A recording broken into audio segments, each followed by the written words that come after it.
ladies, how are you doing? We are going to get down to it today. Are the borders open? There are so many people coming, and we are seeing floods and floods of people coming to the border. It looks like they're coming across. It also looks like, and we've heard news stories about Texas sending people across the country on busloads, either inhumanely or, hold on, here's Matt. So many narratives and so many headlines going on right now. And so we are going to talk with Matt Soerens, who is just going to pop on here in a minute. Are the borders open? We're going to answer 4 questions. Hey there, Matt. We're going to answer 4 questions right now in our time. And we're going to address what we are seeing and what we're hearing in the headlines. We're going to talk about what's true from the data. And we're going to ask the question, we're going to answer, is the administration doing enough? Is the administration doing enough? Is this sustainable, the way what we're doing right now? And then we should also address, why are so many people coming in masses right now? And I think that we should definitely talk about the new closed door report that World Relief just did a press conference on yesterday. So let's start off with the big question. Are the borders open? And I think you and I, Matt, have been very clear about, we have to define what open borders means. We've never, we don't have unregulated and unmitigated access into the country. But when you see so many people coming to the border and so many people appearing to get in and then shipped across the country on buses and whatnot, it looks like the border is open. What would you say to that? Yeah, I mean, as we've said many times before with the dynamics of the border is open to certain categories of people, and it is absolutely closed to certain categories of people. And, the fact that you're seeing people cross the border, it's important to know a lot of those people, most of those people are being apprehended. They're being processed by the U.S. Border Patrol. In some cases, they are being determined that they have they should be allowed to pursue an asylum claim, and that they are allowed into the interior of the United States with a notice to appear for immigration court. In many other cases, they're returned very, very quickly or deported back to country of origin. Sometimes it's countries of origins that it's hard to return people to, like Venezuela, and they're often, in those cases, being returned to Mexico. It's worth noting, since May, there's been actually a really large number of deportations. There have been more than 250,000 people either deported or returned since May 12th. Which is actually more than in 2019, when we had a similar surge of very large numbers of people showing up. So the answer is complicated. I wish it was as simple as yes or no, but actually there's good reasons that it's complicated, because our laws rightly treat people differently based on their circumstances. And the data is also telling us, just historically, we're having more family units show up at the border than ever have been before, even in the previous administration.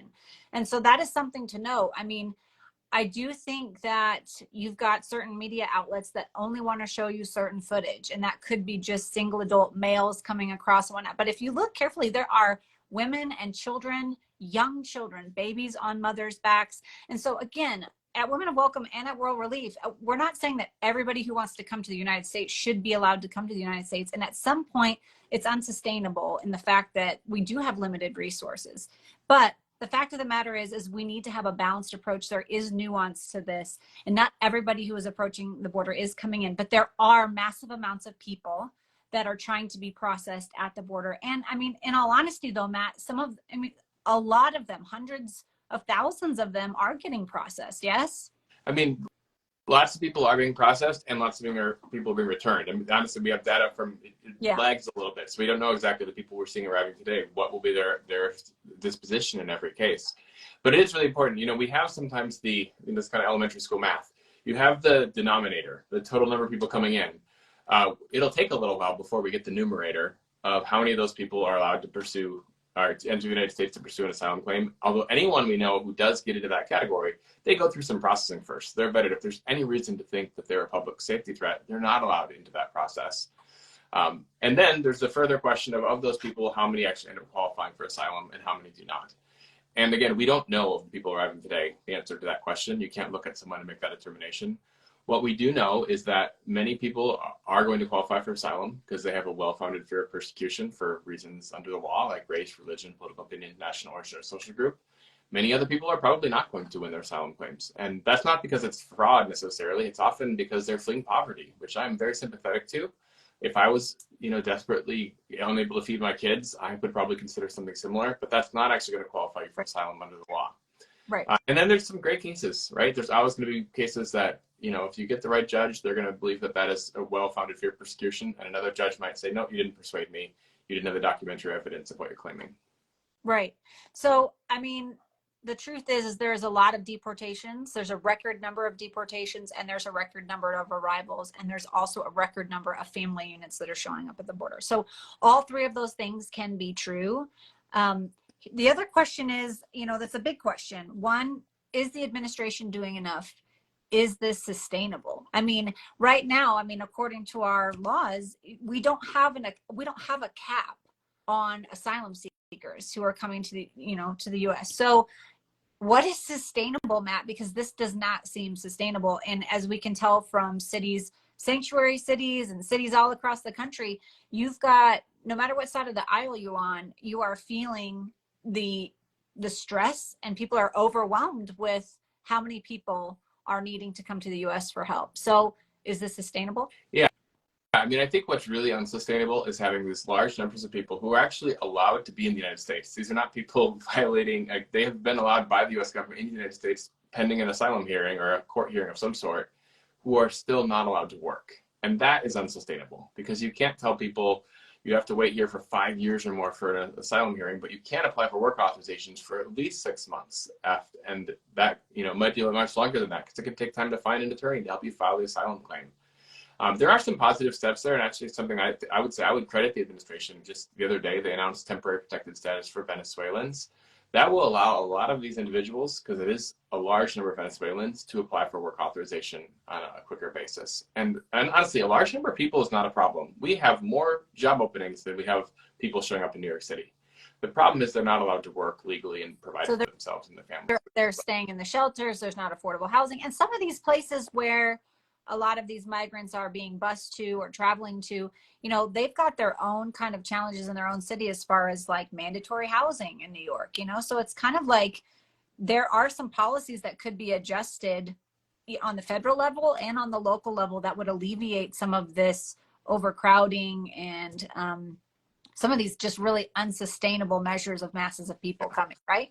Yeah, absolutely. The other thing, though, I would say the second part of that question is the administration doing enough? I mean, the administration's doing some things well, and some things like they're failing to keep up with capacity. There's some really concerning stories when there's large numbers of people showing up. But I would say that in many ways their hands are tied. I mean, this is actually a problem that Congress has failed to address for literally decades. The Border Patrol needs more resources. The ports of entry need more resources. We need more immigration and asylum officers and judges to be able to adjudicate cases on a timely basis, so it doesn't take years for an asylum decision. And there are actually legislative proposals to do that. I think that's the story that doesn't get out enough. There's a bill, for example, called the Dignity Act that, as of today, I think it has 7 Republican and 7 Democratic co-sponsors, which that's very rare word of bipartisan. Like, that's the only kind of bill that is going to could theoretically pass the current House of Representatives controlled by one party and then the other party controlling the U.S. Senate, and be signed by a president. I would argue that if people want us to have more resources to deal with a large number of people coming to the border, and I think we do need that, you really need to ask your members of Congress to support something like the Dignity Act, a bill that actually could conceivably pass into law. That's, we provide $35 billion for support at the border, both between ports of entry, about $25 billion, and about $10 billion for at ports of entry. It would dramatically increase asylum adjudication capacity, but it would also address immigrants who are already in the United States, like who came 20, 30 years ago. So it would address a bunch of the problems, and part of the reason to do that is those are all problems that need solutions. The other reason to do that is it makes sort of the sweet spot of a bill that could actually pass, because it meets some of Democrats' top concerns and some of Republicans' top concerns. And frankly, if any member of Congress is telling you, well, we're just going to do this with just our party, they're lying to you, because that's not the way that Congress works. And the American people, in their wisdom or folly, have elected a split Congress. So one party controls one, and the other party controls the other. So if they can't figure out how to talk to each other and work together towards some consensus, nothing is going to change. And the administration has some things they can do, and there's some things we can encourage them to do better.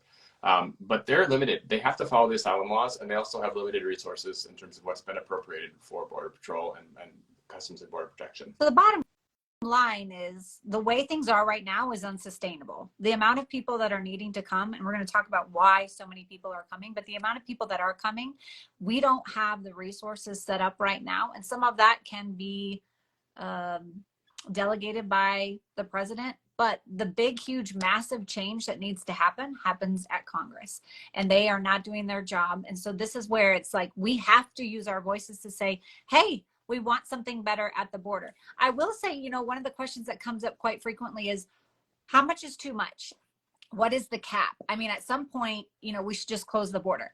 Why is closing the border unsustainable as well? I mean, Yeah, I mean, it feels very obvious, but that is a question that comes up so many times of why can't we just shut the border down? We just need to close it down completely. I mean, in some ways, we have examples of what happens Yeah. throughout in American history and more recently. I mean, you can go back to the World War II era. We closed down the border, and the result was we sent people fleeing persecution from the Nazis, Jewish people who were fleeing the rise of the Nazis. We sent them back to Europe. And that's why we have the asylum laws that we have today, is because we basically said as a country, and with some other countries as well, well, we won't do that again. If people can demonstrate a well-founded fear of persecution, we believe in the dignity of human life enough that we're not going to do that. And then even more recently, I mean, because of COVID, there was sort of this public health reason to shut down the border, or you can argue whether it was a real reason or a pretext. Eventually, I think it became more of a pretext.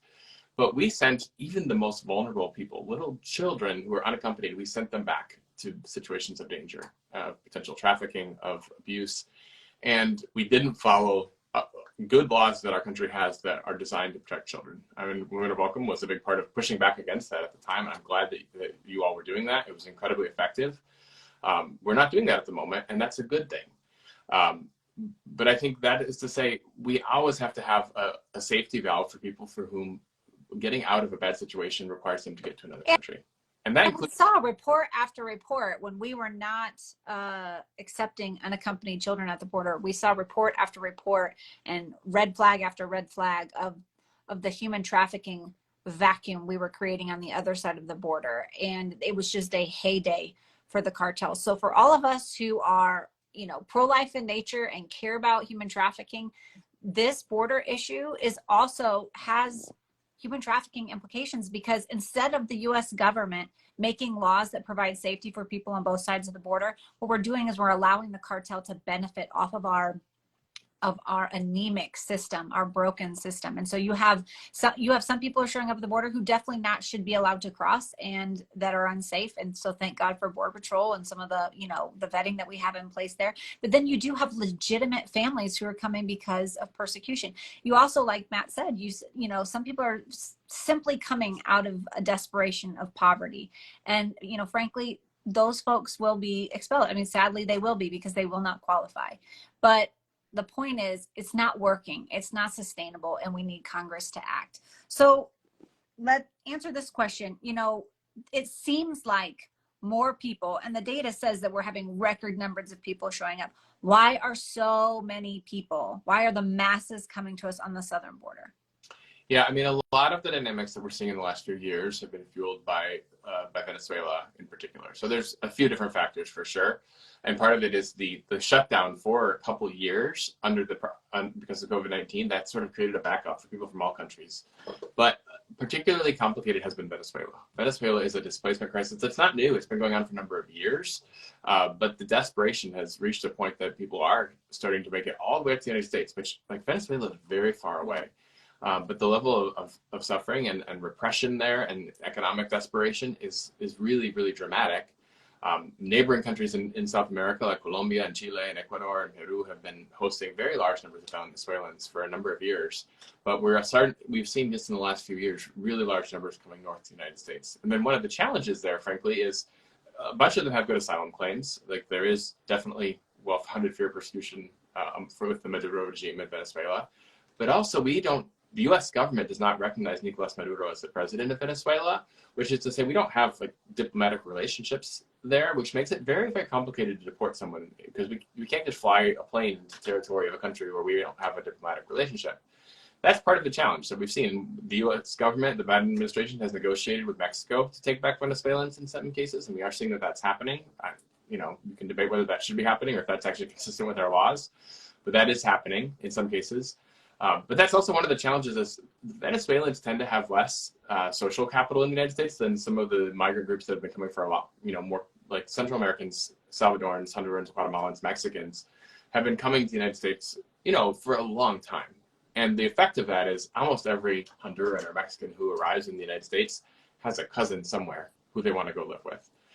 Venezuelans are less likely to have that, precisely because 25 years ago, Venezuela was a fairly wealthy Right. country, and there was not people Right. fleeing Venezuela. Right. Unfortunately, it has become so desperate economically with this crazy level. We think we have inflation here. In Venezuela, like your paycheck that was worth something one day is worth almost pennies the next day because inflation has been so out of control. People can't afford to eat, and then there's political repression as well. All those factors come together, but a lot of the Venezuelans then show up and they don't have the cousin or the friend of a friend to move in with.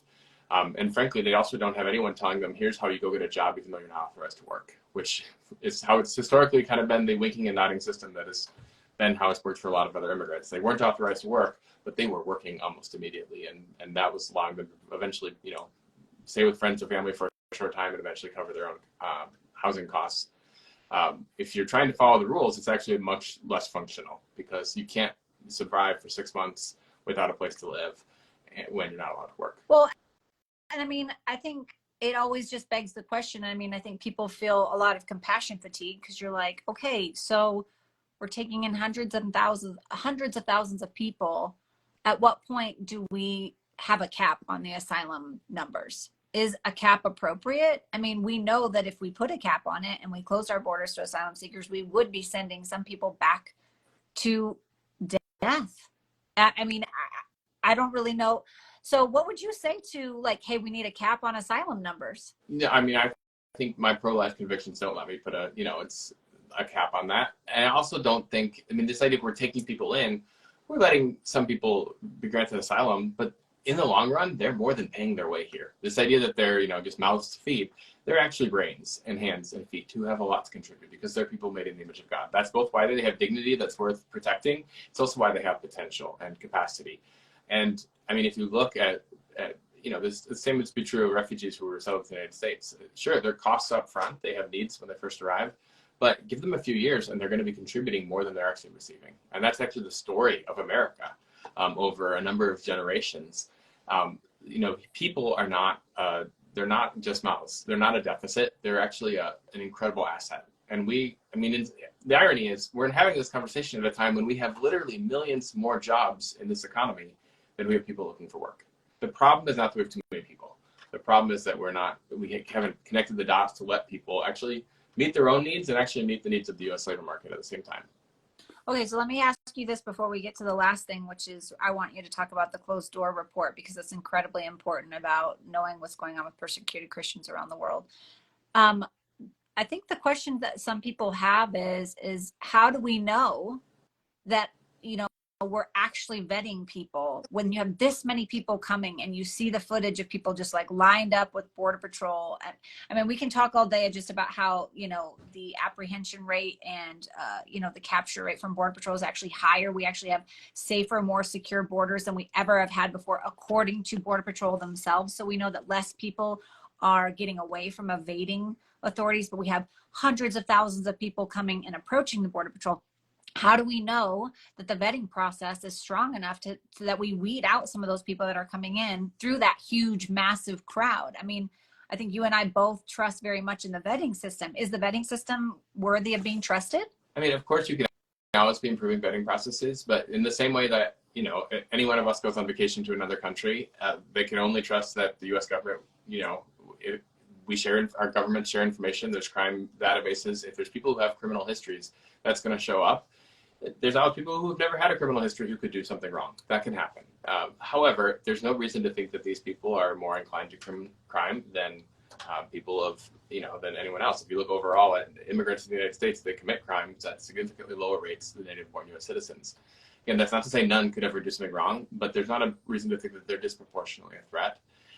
And we do have our government is, the point you just made, Bree, is really important, that I think people have this idea people are coming and sneaking across the border. People are coming in looking for the Border Patrol. Not in 100% of cases. There are people who basically get away, and that I think is concerning. That we should be able to apprehend people. But the large majority of people you're seeing are looking to be processed by the U.S. government. And again, that's not to say that they all have great asylum cases and they all should be allowed to stay eventually. I think we actually need better systems to verify people's situation closer to the border and in a more timely fashion. That's some of what a bill like the Dignity Act would do. But I think you've and I both been at the border together and separately. We're talking about a lot of families, a lot of believers who are relying on Jesus to sustain them through incredibly difficult situations. And I want to keep coming back to the biblical question of, I'm called to love my neighbor as myself. There probably was a small amount of risk involved for that Good Samaritan to stop on the side of that road to Jericho to help someone who's in need. But he was the model that Jesus gave us of neighborly love, of what it looks like to love our neighbors ourselves. Government has a role. We can expect them to vet people, to build systems, and frankly, we have to call on Congress to do that. But I want to make sure the church on the border is largely doing this in beautiful ways, but that the church doesn't forget its role, which is to love our neighbors. And if we're confused, your neighbor definitely includes a vulnerable traveler of a different ethnicity or a different religious tradition, because that is the example Jesus gave us in Luke chapter 10. Yeah. So, bottom line is we are seeing the headlines with you. This is a record number of people that are coming. We do know that vetting processes are in place. Deportation numbers are also at a historic high as well. We also know from the data that more family units are coming than any other, makeup of people to the border. So we know those things are true. The border is not open, and that we don't have unmitigated and unregulated crossing into the country. But it is a large amount of people, and I think that makes some of us feel really uncomfortable, especially when we see an overwhelming amount in certain cities around the country. And so it's okay to be nervous about what we're seeing, because these are historic numbers. These are historic things. The world is hurting. There are more displaced people around the globe than there ever has been in the history of the world. There's over 100 million forcibly displaced people in the world. And contrary to what we're seeing at the border, there are millions of people fleeing all over the rest of the world. And we are seeing a very small portion of that, even though it feels very, very large.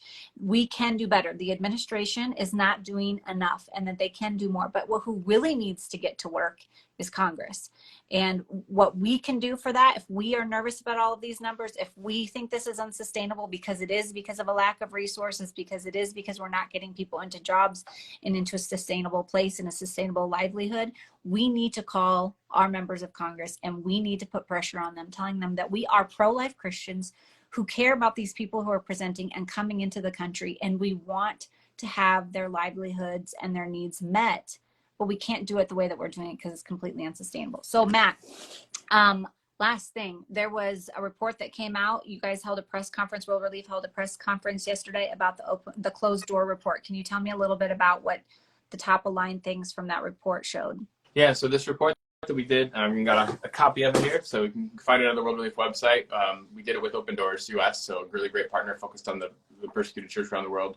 Was just to look at, really to remind American Christians as well as lawmakers that when we talk about the persecuted church and we talk about international religious freedom, as we should, we also have to talk about refugee resettlement and asylum policies, because sometimes the only option to get out when people have had to flee a threat in their life. I was with a woman 2 days ago, an Iranian believer who, she was running an illegal house church in Iran, and she had to flee for her life. Her son was imprisoned.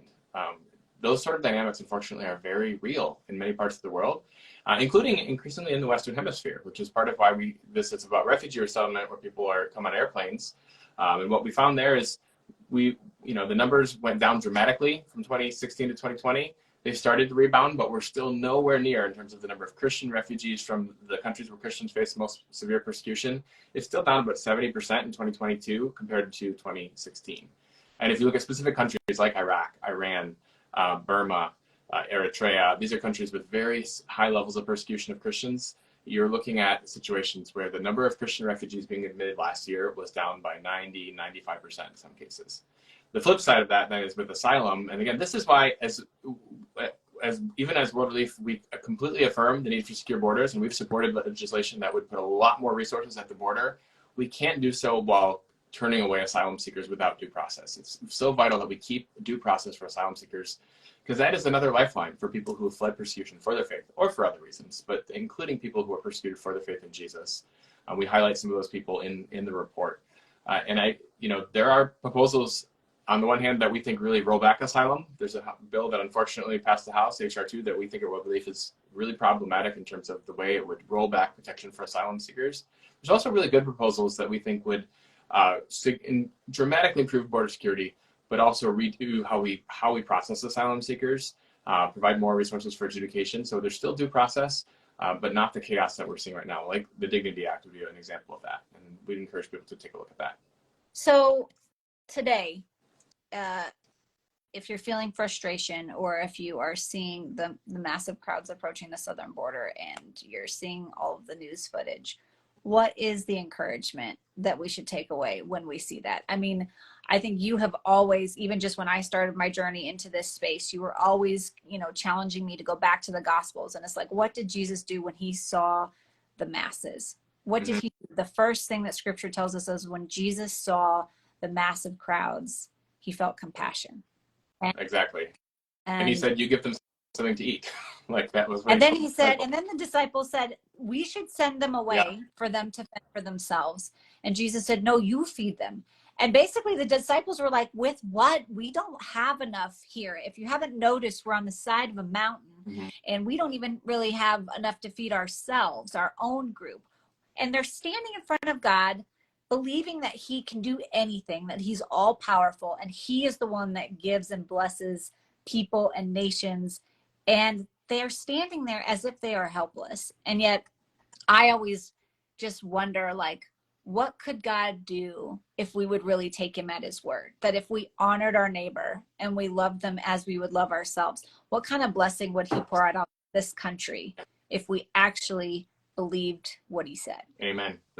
I mean, I've gone back to that story over and over again, whether it's a crowd full of people in an airplane leaving Kabul or a large number of people at the border. It's overwhelming, and the disciples were not being irrational to be overwhelmed by this idea of, we got to feed these people. Yeah. And yet we have God who is bigger than the rational ways that we think about these situations. And that's why, and I love that Jesus, he lets this little boy come and bring his loaves and fish and contribute to that story. Though he didn't need to. He could have, I'm sure, just made bread and fish out of nothing, right? But he wants to take the little that we have to offer. And that's something, at World Relief, we're so committed to. What can we do as our part? How do we equip churches around the country to welcome asylum seekers, to welcome refugees, and also how do we support people along the border, and including churches on the Mexican side of the border, which are doing often out of sight of American Christians, just incredible things to care for a very large number of vulnerable people. And they're doing so not because they have enough or they have a plan for how it's going to work, but because they trust in Jesus to provide. Well, if we were going to call today, we're always saying we'd love for you to use your voice, and we want you to use your voice and ask your elected officials to do more, to reach across the aisle. One time I was sitting in front of a senator. I won't say who it is, but I'm sitting in front of him and I'm sitting next to his staff. And I just said, I would love for you to reach across the aisle. I'd love for you to do more on this issue. He said, and I said, what can you do? And he said, well, what could you do? And I was like, I can't do your job. I need you. He said, could you get all of your ladies to call? And he, gave me a name, like the other guy. And I was like, no, you need to go over there, walk over to his office and do it, But the point being is he needed us to motivate someone else on the other side of the aisle that we were passionate about this, so that he would have the conversation. So when he went and knocked on the door, that he would feel, empowered, and he would feel confident to actually have the conversation that he might take some heat for. So if we were to say, use your voice, call your elected officials today, what would we say is the best thing we can ask for right now? Yeah, I mean, I would say one thing that we've been really supportive of at World Relief is the Dignity Act that I mentioned earlier. I mean, if you want a solution that looks at border resources, but also addresses the people who are already here and is actually bipartisan in a way that could happen, that's, I think, the best good faith effort we've seen in the U.S. Congress in about a decade. And then there's smaller things, on specific populations. There's something called the Lautenberg Amendment that is really just for persecuted religious minorities from Iran and the former Soviet Union. But for my friend Seema, who I was with 2 days ago, there's people in her circumstance for whom, that little bill would be so important. And yet, it's always been bipartisan. This passed in like 1989, 1990. It's been around forever. It's never been a partisan issue. And unfortunately, everything it feels like is a partisan issue right now. So that message of bipartisanship is super important for Republicans and for Democrats. And there's bills like the Dignity Act or supporting the Lautenberg Amendment that would be super important. All right, folks. It's always good to hang with my World Relief people. Matt Soerens, Senior VP over there at World Relief. The borders are not open, although it does sometimes feel like it, and it is okay. Just we wanted to make sure that you knew it is okay to just look at that and be like, what is going on? We get it. But we also need to follow the data. We also need to follow our faith into this space. And as Christians, we should be leading the way about compassion, about good conversation, and about action. And so we hope that you will do that in your spaces and your sphere of influence. If you're just joining now, I'm going to post this right now, and then you can head back to some of the more succinct answers up at the top of the video. So thanks so much, Matt. Thanks, Bree. See you guys later. Bye.